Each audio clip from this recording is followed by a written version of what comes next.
Welcome to the Breech Birth Podcast. I'm Sasha Hopkins, private midwife, breech birth educator, and your host. This is a space to hear the real, raw, and powerful stories of women who have experienced breech birth in all its layers. Each episode features honest conversations with women who've experienced breech firsthand, offering insight and reflection. This podcast was born from the knowing that these stories need to be heard to inform, connect, and reclaim the story of breech birth.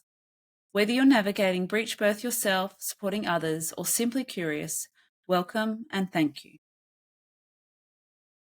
Hi, Nadia. Welcome to the podcast.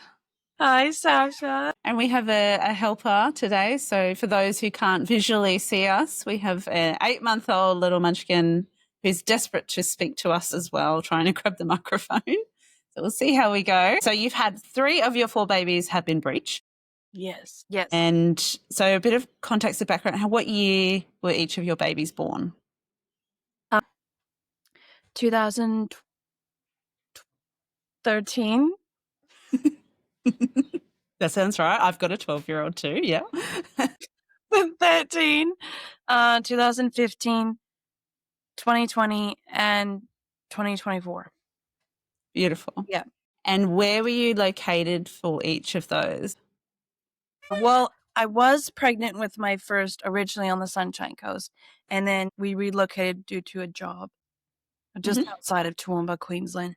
And then I had my second there as well. And then for my third, we were already down in Sydney doing another job change. So I was down there. And then for the fourth, we moved back up to Toowoomba.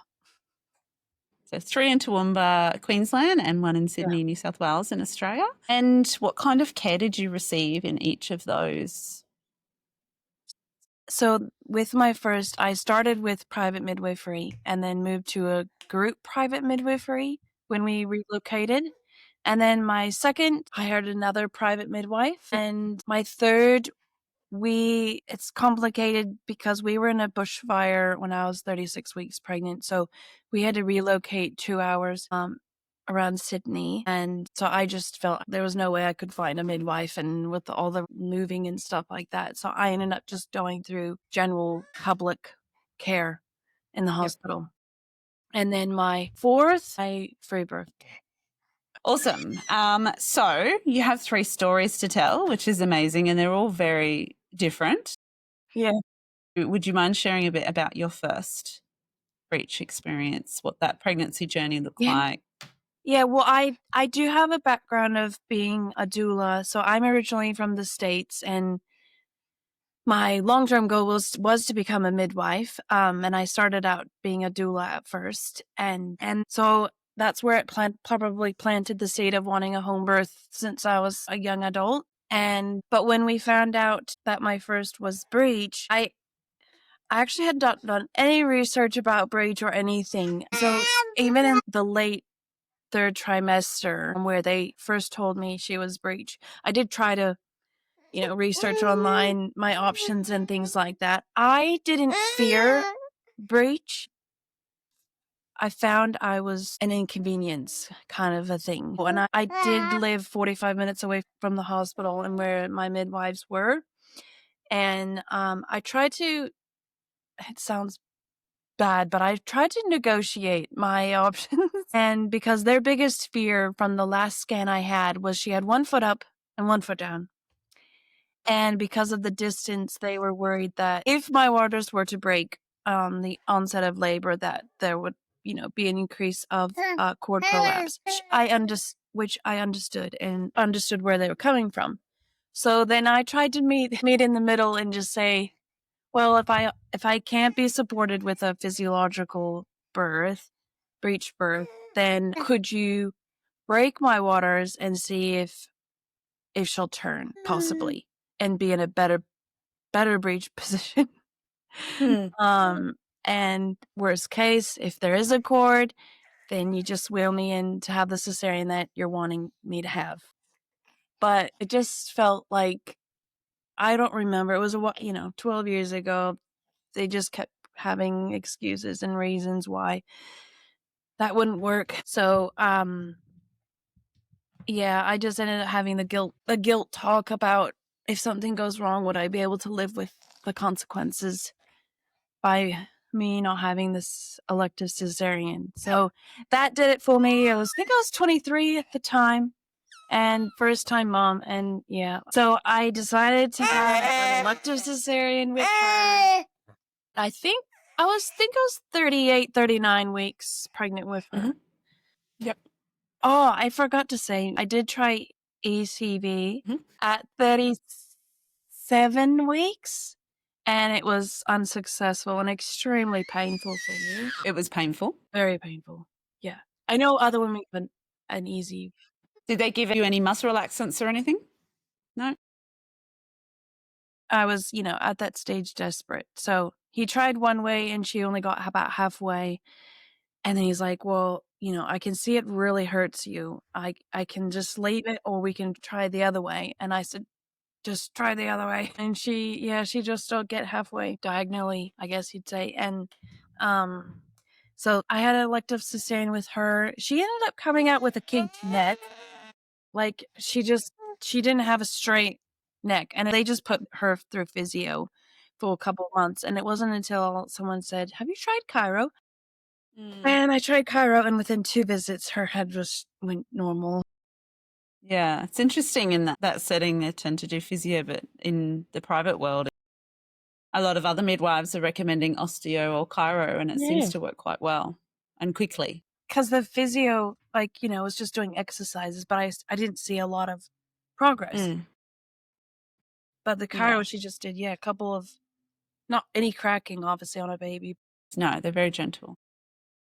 And how did you feel after that birth? What was your cesarean like? Were you able to have skin to skin? What did that look like? Being scheduled as with an elective, we still were on call of priority of who needed this surgery. So it was probably by noon. I think I ended up having her, even though you have to get there at 6 a.m.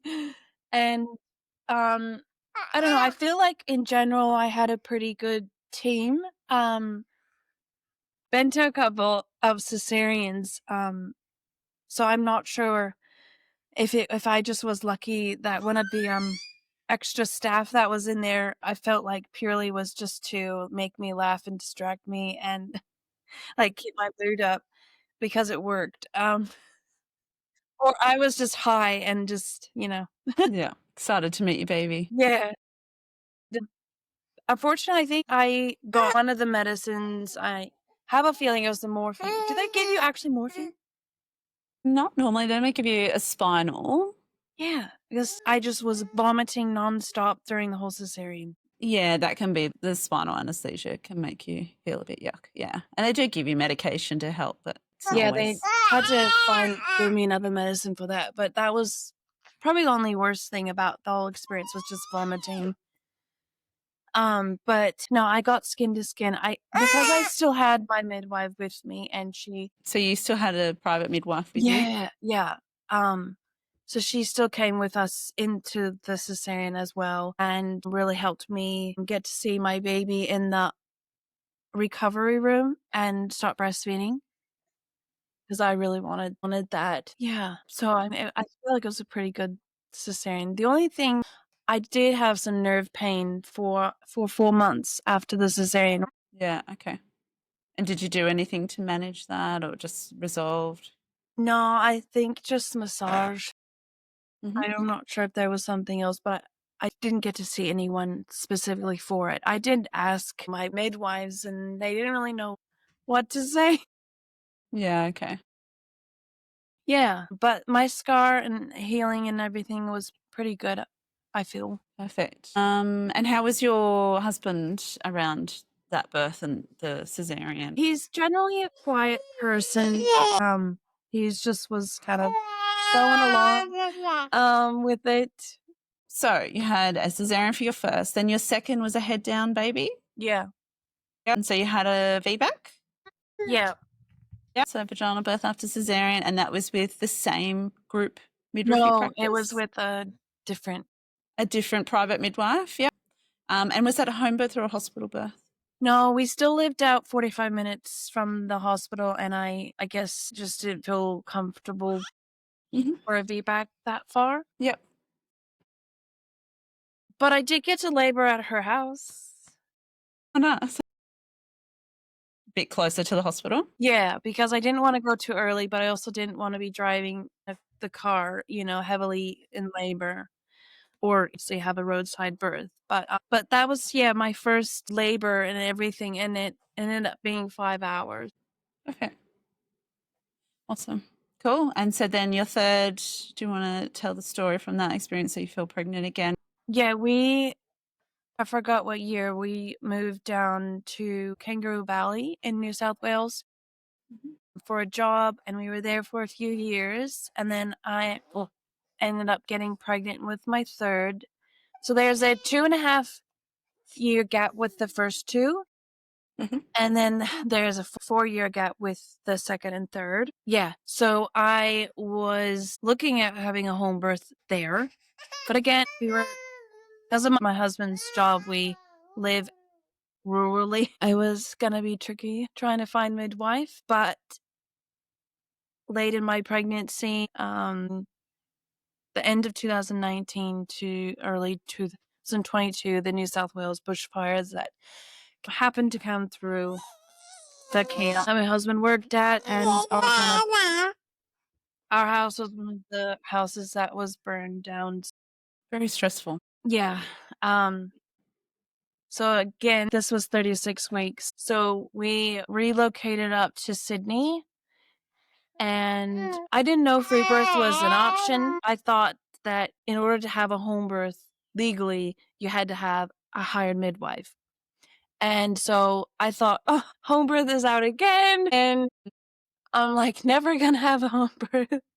So I just went to the local hospital, um, and they just did a quick scan. She was breech.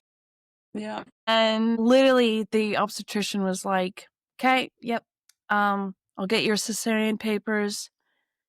Like, no discussion. She's like, we just do cesareans for breech. And there was two young student male medical people in the room with this appointment. And I didn't feel like having a argument or debating at that time. I already felt quite like 3 against 1. Yeah. So took the papers home to sign that they gave me to sign, even though I knew I wasn't signing them. Mm. And I was just gonna wait till I went into labor and then show up. I'm figuring it out. Yeah. Yeah, literally 38 weeks. So like 2 weeks after everything happened, I woke up to my water's leaking. Of course, I did question like, what is this and stuff. Before you go into that, did you decide to do anything to try and get baby to turn? Yeah, I didn't want to try ECV. No. No. And no alternative things like acupuncture or anything like that? Well, see, I didn't know this neighborhood, anybody. I feel like if I had more time, I would have tried to get a chiro and acupressure and stuff like that. Yeah. Yeah, so they started leaking, and of course, I did wonder if it was it, but I put a pad on just in case, and it was different to that urge of going to the toilet. It was like you could try to stop it, and it's just not gonna stop. So it just kept trickling all morning, and it was also my daughter's first day at school. So I dropped her off at school, carried on. My mom, who normally comes to help watch the kids, she's flying from America. Mhm. And she normally comes at 38 weeks. So she's mid flight. I have nobody except one person that someone else reconnected us with just in case. Another mom that we know through friends who said she could watch my 4-year-old for me when I go into labor and in case my mom wasn't here. So after school, I dropped him off and I drove myself to the hospital because I didn't want my husband to come home yet because I wasn't having contractions. And that was what was different this time was my waters were leaking. I should have waited at home and I didn't. I don't know really why I went to the hospital. Had you called them to let them know? Sometimes they just say to come in. I That's all don't right. remember if I called or not. I think I probably did. Yeah. And so they wanted to check if it was my waters or not, knowing she was breached too. So I got there, and luckily it was not the same obstetrician. And he was just like, well, we just do cesareans. And I'm just like, obviously I let them do all the vitals and check, and she was fine. My waters were fine. Everyone was fine. And I said, I don't want to have a cesarean at this stage when nothing's wrong.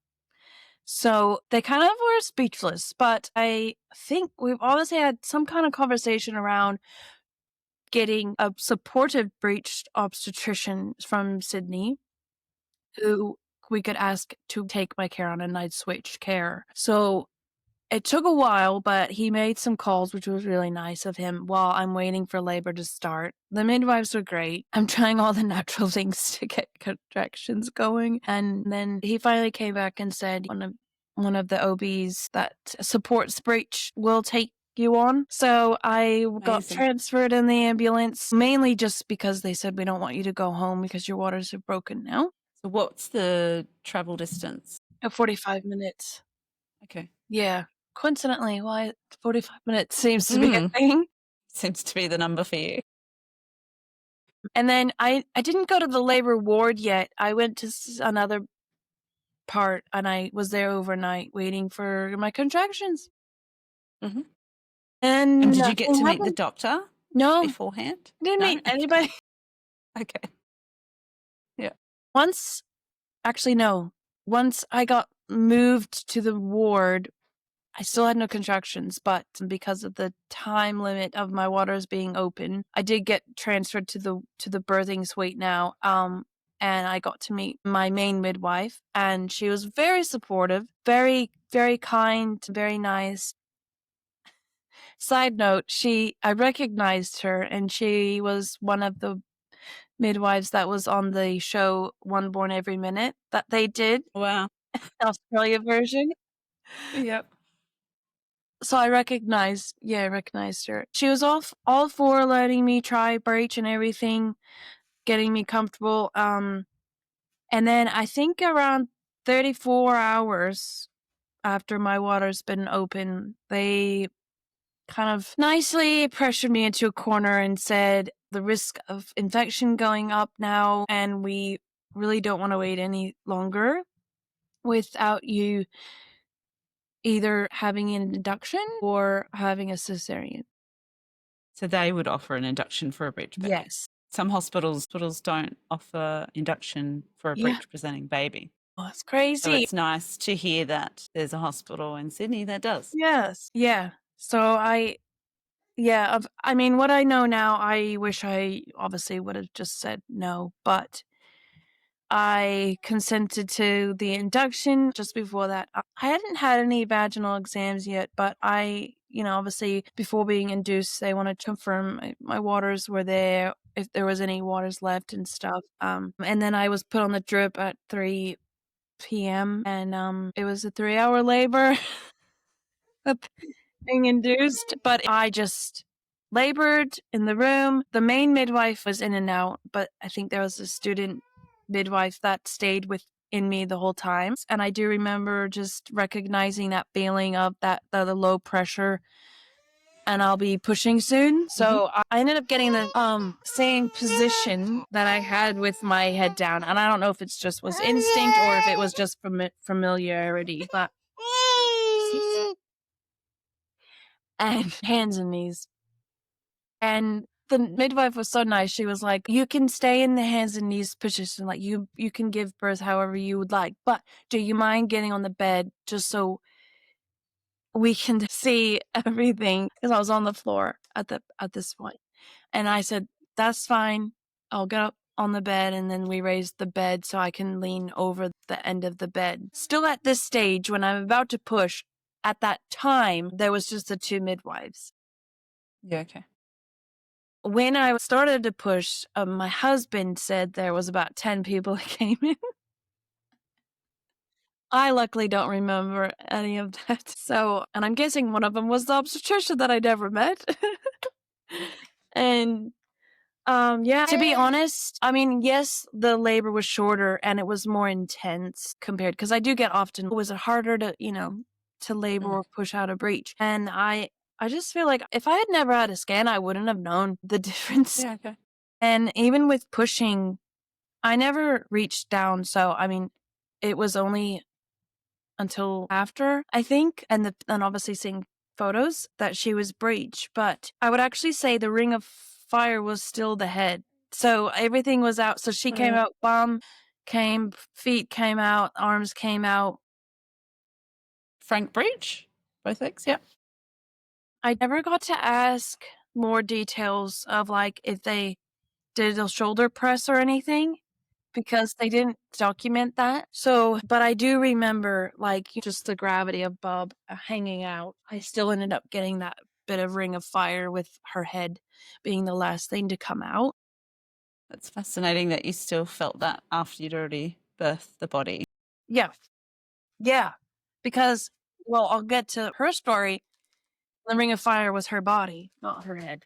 So it Yeah. was interesting. So she was born like between my legs on the bed, and the midwife. So very grateful that somebody thought to take photos. Mm. Being a birth photographer now, I'm like, what was I thinking? So she used my phone and just to take photos, but the only first photo I got was she was already hanging out. So I didn't actually get to see the whole thing. But she continued taking photos after she was born. Unfortunately, don't know what happened in those moments after, because the cord was cut within 30 seconds. And obviously, with it being breached too, she wasn't pink, and they cut the cord. And the pediatrician took her to the bed to evaluate her.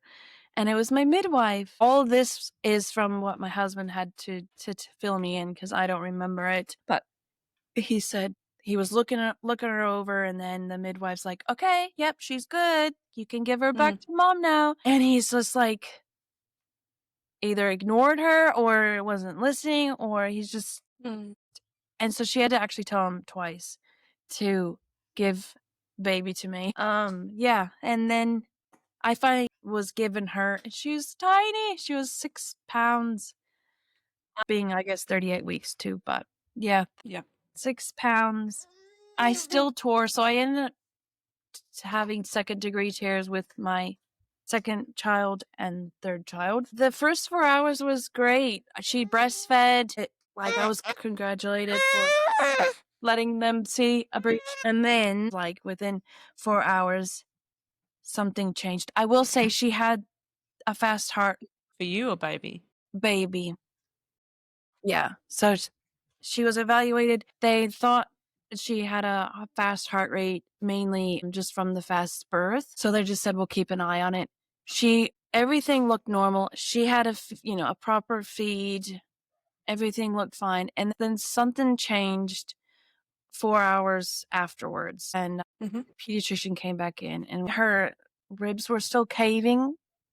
Yeah, so she had what we call chest recession. So rather than soft belly breathing, she's pulling in at her ribs, struggling to breathe and grunting. Yeah. So they just said, we'll take her over to NICU just to look over her. And when I went in so many hours later to breastfeed again, that's where she couldn't breastfeed. And that's where I knew as a mom something wasn't right. Yeah. So she ended up getting taken to the other part of the NICU and was incubated. And over 24 hours found out she developed pneumonia. Well, they think it was pneumonia. They tried so many different antibiotics on her and had her right lung drained. And yeah, it was horrendous. So 10 days she spent in there.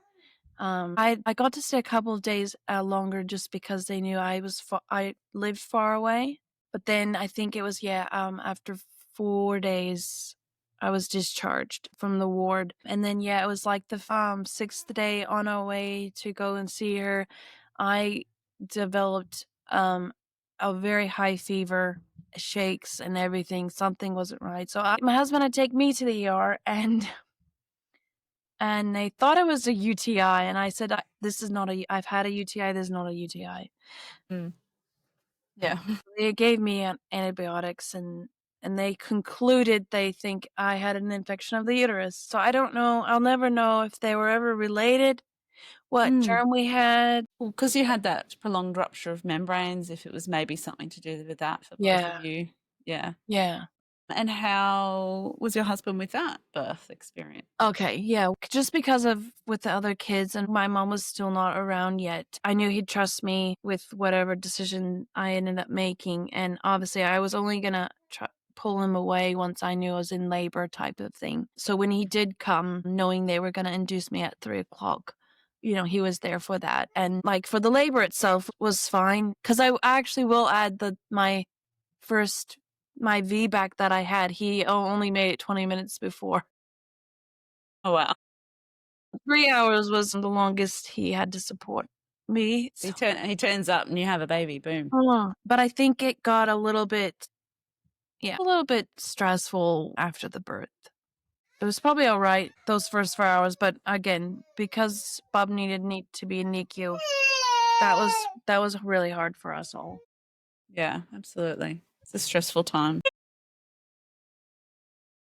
All right. So your fourth little munchkin. Yeah, well, I thought I was done after 3.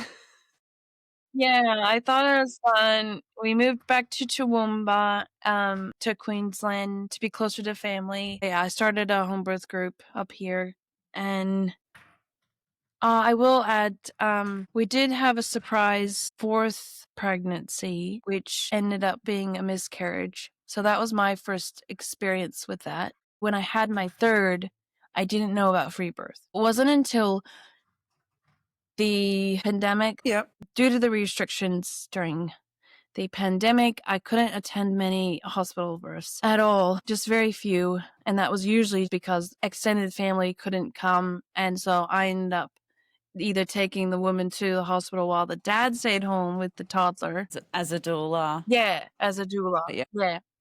And so I took the advantage of attending more home births with local midwives down in Sydney and learned birth photography. I thought if I'm there to be emotional support, then why not learn photography if that's what couples would like? So anyway, I gained my skills down there, and obviously I'd already been pro home birth. I always had wanted a home birth, but starting to attend a lot more home births, made my passion for it grow even more. And due to the rise in women wanting a home birth and the limited amount of midwives, there was a rise in women wanting to free birth. And that's where I first learned about free birth, that you could have a home birth without a midwife legally. When I had my 4th pregnancy, I had a miscarriage around 8 weeks and passed the baby, well, in the shower at home. And Mm-hmm. it was almost like, it was obviously very, very emotional. Had some brown discharge the day before, and I didn't go to immediately thinking that, but that evening it turned red and I just knew. And then my body, it was like it told me to push, and I gave a little push, and like that's when the rest of it came out in my undies. And then I told my husband, like, cuz the kids were home, and I said, I'm losing the baby. I need to go into the shower in the bathroom. Please don't let the kids interrupt me right now. And I just felt called to go in the shower and let my body do what it needed to do. And after that, I was like, my first experience of a free birth, I felt, because my body did it, all of it on its own, and it knew what to do. And I felt like everything had passed, but I still allowed some doubt come in, and a friend came over to support me, and she's like, if you want to still go to the hospital, you can. And I wish I hadn't, but I did. Still had a doubt of fear, and it ruined it, just having to wait in the OR and the emergency waiting room, and then poking and prodding, and only for them to say everything's out, that they couldn't do anything anyway. So just wish I had stayed home. I just felt like that was my body, and being a Christian myself, I felt it was God trying to show me, like, I made your body to do this. And so it's actually my 4th pregnancy. So she's my 5th pregnancy, but 4th baby. When we found out pregnant with her, I felt, well, this is the first time I would have more of a traditional pregnancy, I would call it, where I would use the services I feel my body would need. And I wasn't opposed to them as such, but I just felt there was a reason or a symptom or something presenting itself. I ended up not having any scans this pregnancy and not having any care. So I did see a chiro and a naturopath. Did you have blood tests with the naturopath? I thought I was going to, because I had done the blood tests with the pregnancy before that.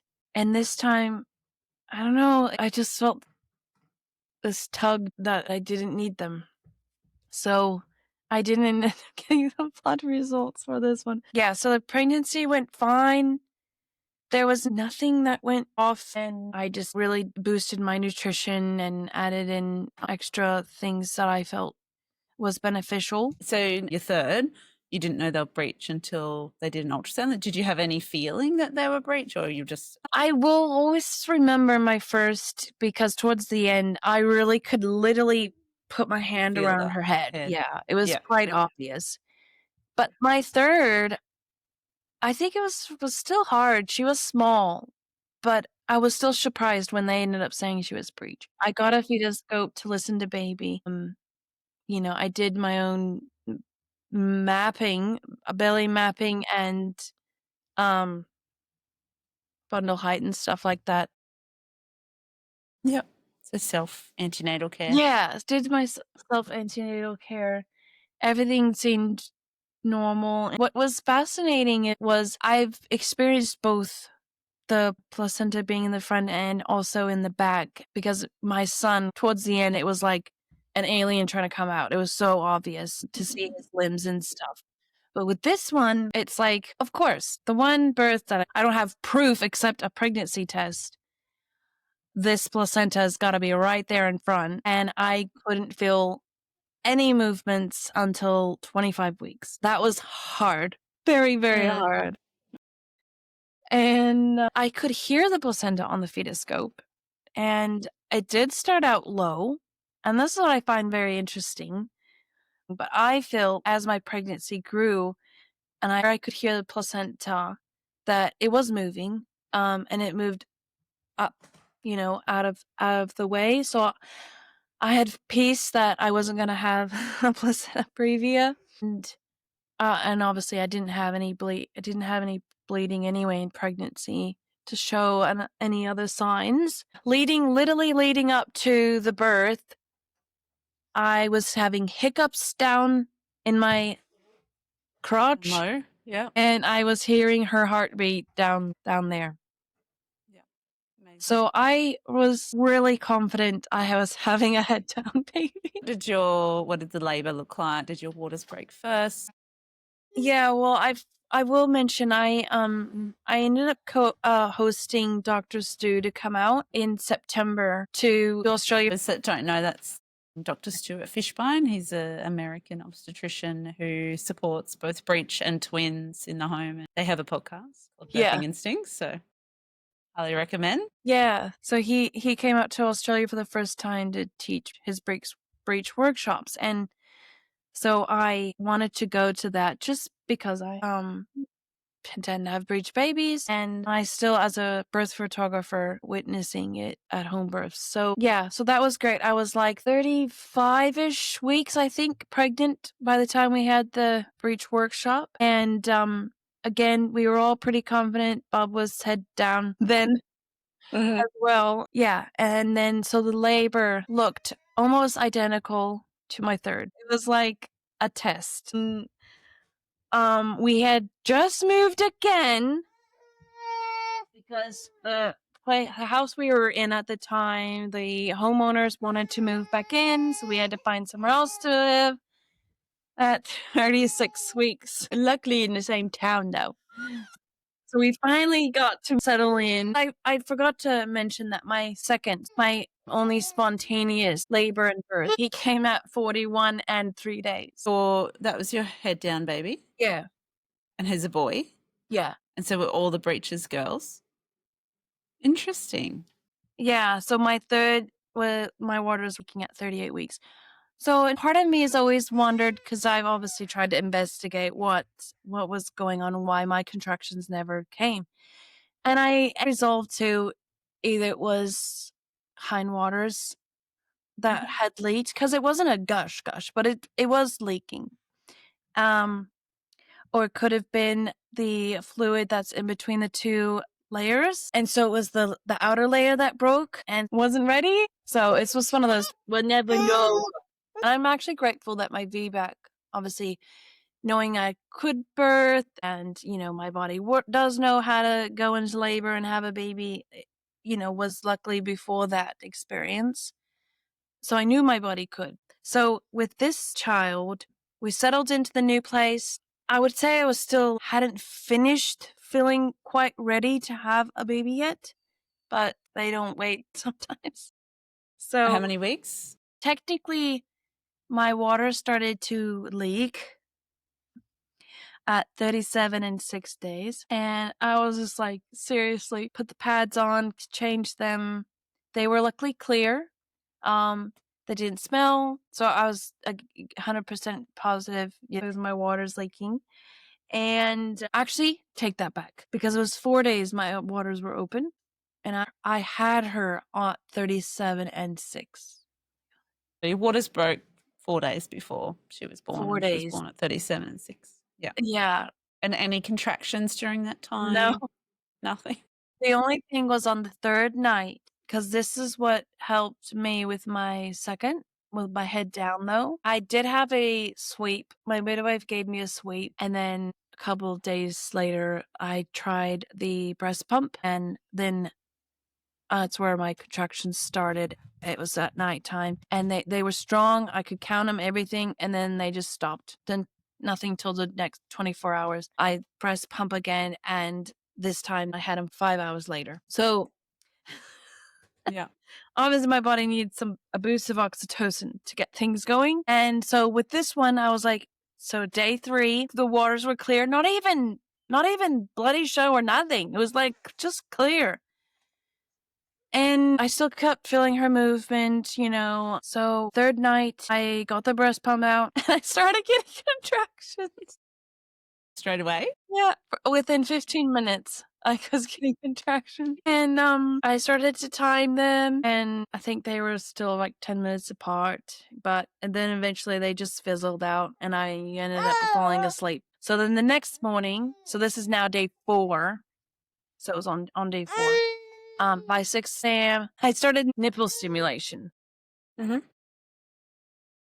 Then they were back on, and to do my early labor, I just found what was most comfortable was in my bedroom on the floor, crisscross. Not sure why. As in crossed legs? Yeah. Like sitting cross-legged? Okay. Yeah. Yeah. And that's how I labored. I had my birth worship playlist on and just focused on that. And my daughter came in, my 12-year-old, and was just near me and observing. And the other 2 were playing around. So there's a 5-year gap between the 3rd and 4th child. So for this birth, I had 12-year-old. I had an almost 9-year-old son and almost 5-year-old at this birth. So yeah, from 6 a.m., I was starting to time them and seeing where they go. I did notice that if I'd had, to me, what I felt like wasn't strong, then I'd do a bit more nipple stimulation, and it would bring on some stronger contractions. And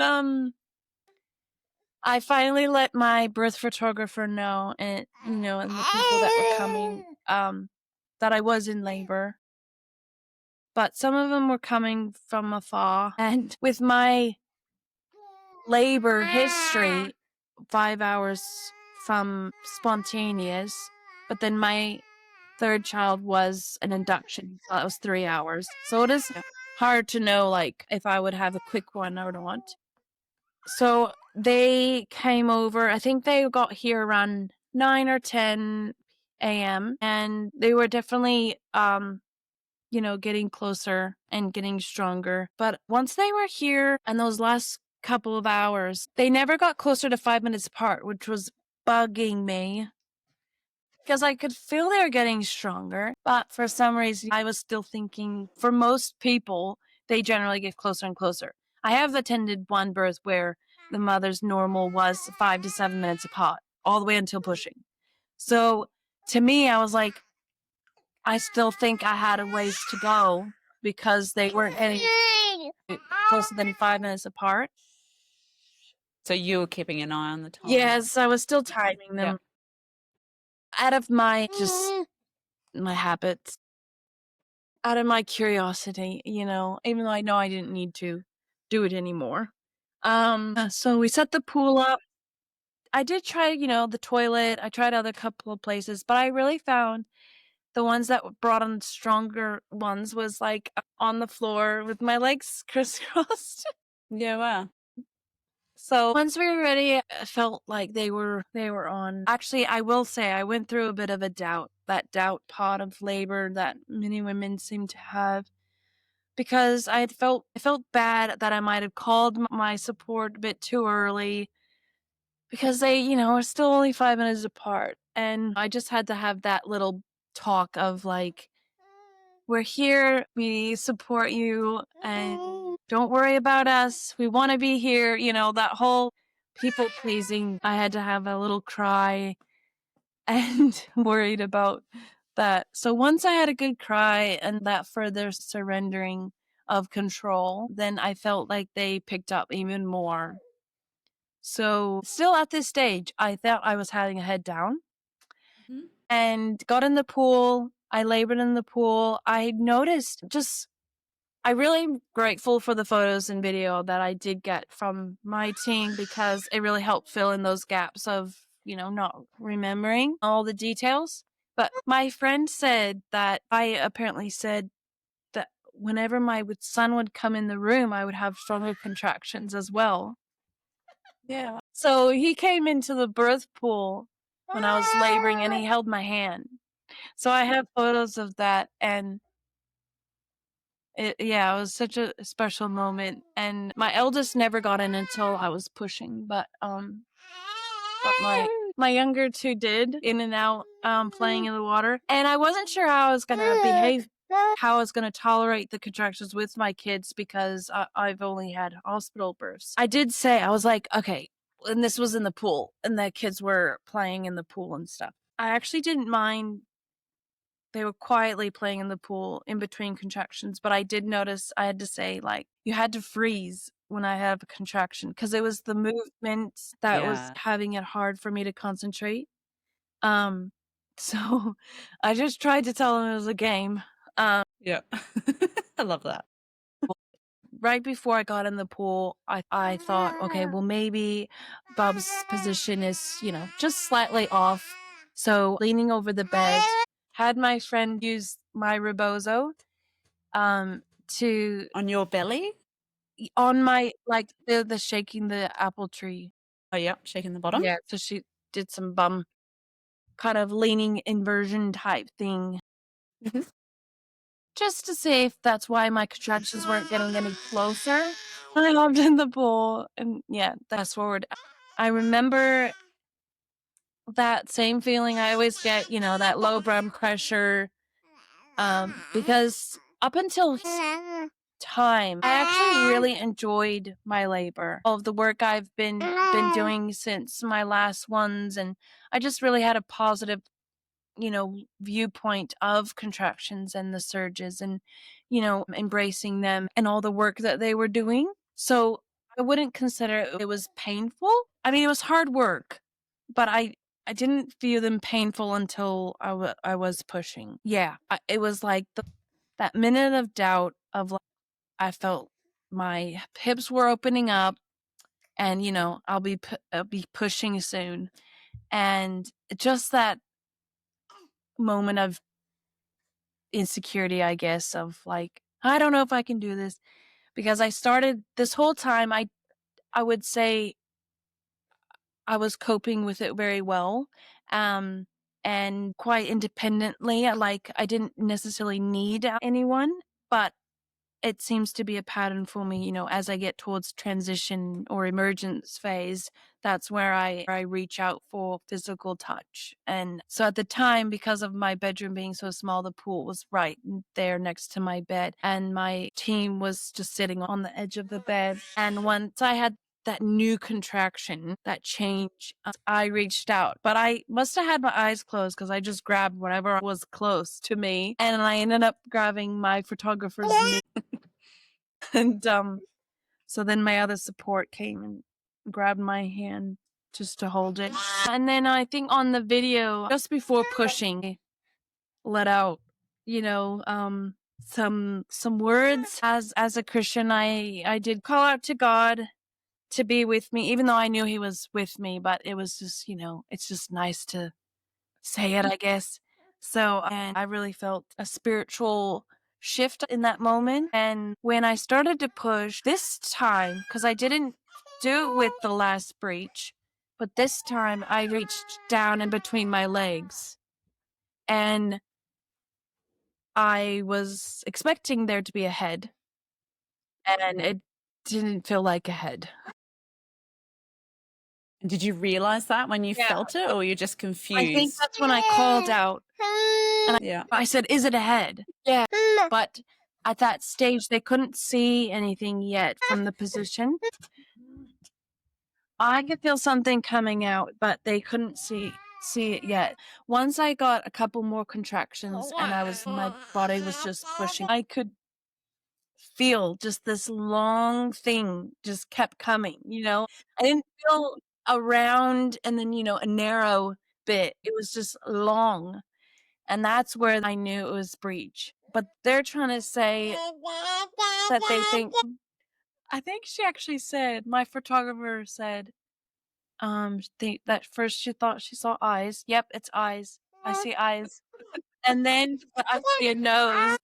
And it wasn't until her feet flopped out that then obviously everyone could tell she was breech. So that was actually probably the hardest, most painful part, was her body. And Frank Breech again. Yeah, Frank Breech. Once her feet were out, then it wasn't as bad. I wasn't screaming or anything like that. But I did switch on. So once in my head, I knew she was breech. I didn't choose a place of fear or freaking out. I did choose to remember what I had learned from Dr. Stu's workshop, of just knowing the maneuvers that she would need to do. And so I just used the team from what they could see into what I was feeling. And I just asked calmly for some feedback of, what's she doing? What do you see? Kind of just talk me through it. And I really think that helped me as the mom to just know what was going on. And so her feet came out, and obviously there was a couple of pauses, and there's a moment where her foot actually rested on my foot. That was cute. I remember that. And she did let out a couple of wiggles, so that was reassuring. And then they said, okay, one arm is out, so that was good. And then eventually the other arm came out, and she had a couple more wiggles. And then I was trying to tell my team, once her body, everything out except the head, like, can you tell me when everything's come out except her head, and which way she's facing, kind of thing, just to make sure. And once they said, yeah, everything's out now and she's facing straight, like towards your back, then I just remembered would normally do the shoulder press anyway. But I remember asking Dr. Stu, if you're ever out of birth and the mother wants to do it herself, could she just pull the baby through her legs instead? And would that, would that unhook the head from the pelvis?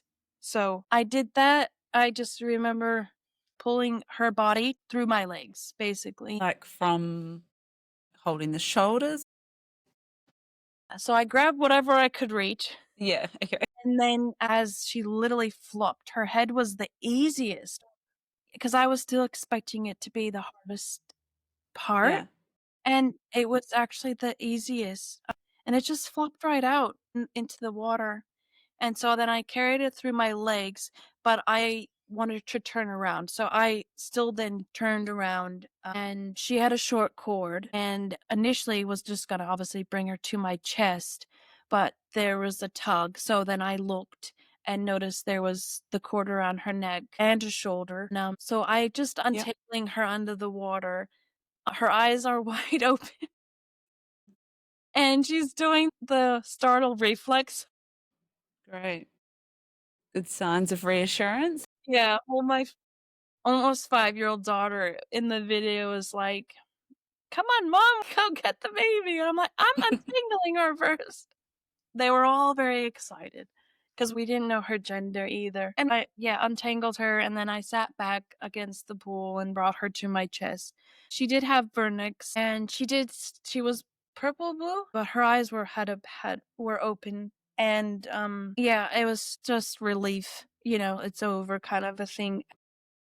So, those moments after birth, I quickly checked the cord as well, just for that extra bit of confidence that her cord was still pulsing while she's transitioning. It took about a minute for her to cry, but I was aware of other signs that she was still getting oxygen, but it was like officially she was crying up about 1 minute after birth. And then, if within minutes after that, her color came in pink and everything. So yeah, it was just incredible that I had to go through that again. And this time it was a bit of healing because I didn't allow myself to wait and see what would happen with the last one after my waters had been open. So, yeah, I got to experience what it was like to let the baby choose when they were ready to come. So, yeah, everyone was very excited. The kids were all over the moon and all happy. And they ended up staying. And this was the thing, especially my son, because he was almost 9 at the time. He did say, like, if there's going to be blood and all of this stuff, then he'll probably get back out of the pool. But Mm. I surprisingly didn't have any blood come out after the birth, so that's why in a lot of the video and the photos, all 3 are still in the pool. But they eventually get out, and I think I stayed in there about, well, just after the placenta. I gave to the placenta about 40 minutes after that with my other hand. Your spare hand? Yeah, my spare hand, and that's where obviously the blood clots and the blood. Yeah. But luckily the kids were already out of the pool by then. And then we transitioned to the bed and got comfortable there and did the cord and all that stuff. So, Did you cut or burn? well, we were planning on burning and we tried to burn, but with the kids getting restless after 10 minutes, they Yeah. were over it. So we ended up kind of cutting It's a it. long process. It's not a quick process. I actually hold each end and twist the cord on each end. It's a bit quicker doing it that way, just for people listening. It's handy to have someone who does the twisting each end. Yeah. No, that makes a lot of It sense. does. It does take a long time. And because you Mm, like to do a ceremonial and have the kids part, and after a while, they're like, okay, I'm done. This is boring. yeah. I've had enough. So, I mean, I was surprised they even last 10 minutes, but yeah. And how was your breastfeeding with her? Yeah, I do think she had a little bit of a lip tie. My nipples got really sore, but it's resolved. So either my nipples adjusted or she just grew it out or it just worked itself out. Did she end up needing any body work herself, being Well, we breech? have seen Cairo. So I did end up taking her to the Cairo about a week after birth.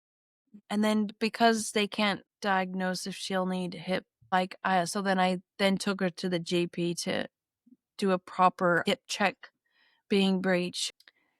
But no, so far she is not showing any signs of any hip replacements. So I really do think she might not have been breech for long.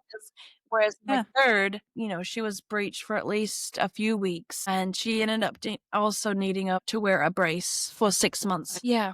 Amazing. And how did you feel after that birth, after having those other two experiences? Yeah. Would you do it again? Yeah, I would. I do think I'm definitely done. But if I got pregnant again, I do feel I would home birth again. And I do wish that more women who are known to have breech had more options and knew about their options. And yeah, I do think it can make a big difference learning as a mom myself. I do think that it gave me that extra confidence once I did know she was breech of just how it works. Because obviously, if they ever are truly stuck or an arm stuck like that, obviously it would be hard for me to maneuver on a hand by myself. But I guess the plan, if there was an arm that needed help, I would just quickly guide someone by just telling them what to do. That makes sense. Yeah. So I think it would be wise for obviously more midwives, beneficial for more midwives to learn breech. And if you were just, 3 out of 4 kids, I'm it makes sense for me to learn breech. Yeah. Yeah. So, for women listening, do you have any words of wisdom, resources, anything that you would recommend to them if they have a breech baby on board? Yeah, kind of just what I was just sharing. I really think I learned more about breech positions, the risks, the benefits and risks of breech, obviously, and cesarean being the other option. And yeah, as much physiologically as you can, as well as the partner or whoever's going to be there. Just because you can have a midwife that support it, but if it's a quick birth or something and they don't make it in time, like it still would be beneficial for somebody to just be that extra backup support in case that Bubs does come before the medical team arrive.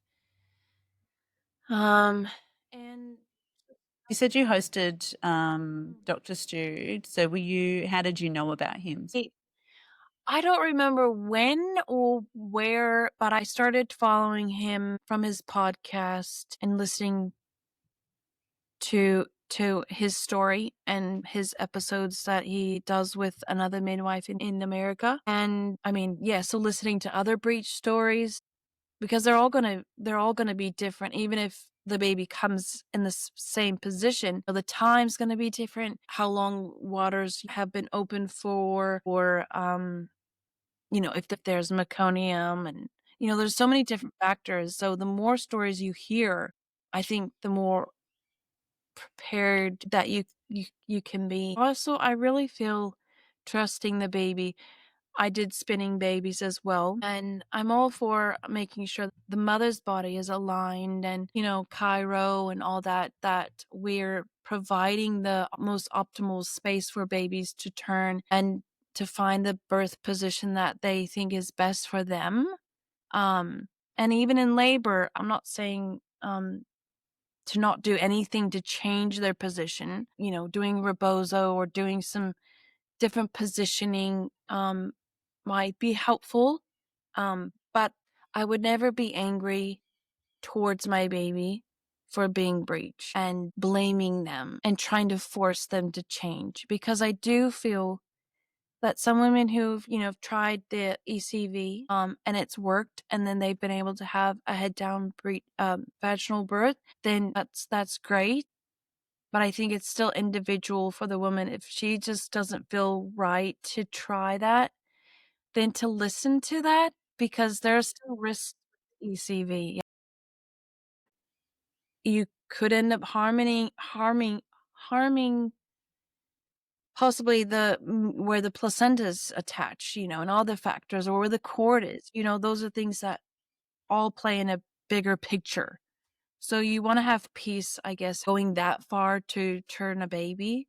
But otherwise, I would just say if baby's choosing breech, then just not fight it, and trust that the baby's choosing that position for a reason. So. Beautiful. Thank you. Anything else that you wanted to add? No, don't think so. Thank you so much for sharing all your stories. You've had a journey, so it's beautiful to hear the variations that you've experienced Yeah. and how you've grown through each experience. So Mm, it's beautiful to hear, and I'm very grateful to you for sharing. So thank you. yeah. And thanks for inviting me along to share. Thank you for listening to the Breech Birth podcast. These stories matter. They stretch what we think we know and bring voice to experiences that need to be heard. I'm so grateful to the women who have shared their experiences with us, raw, real, and full of wisdom. If this episode resonated with you, please follow, share, or leave a review. You can find us on Instagram, Facebook, and YouTube at Breech Birth Podcast. And if you have a breech story to share, I'd love to hear from you. Until next time, may we continue to reclaim the narrative, one story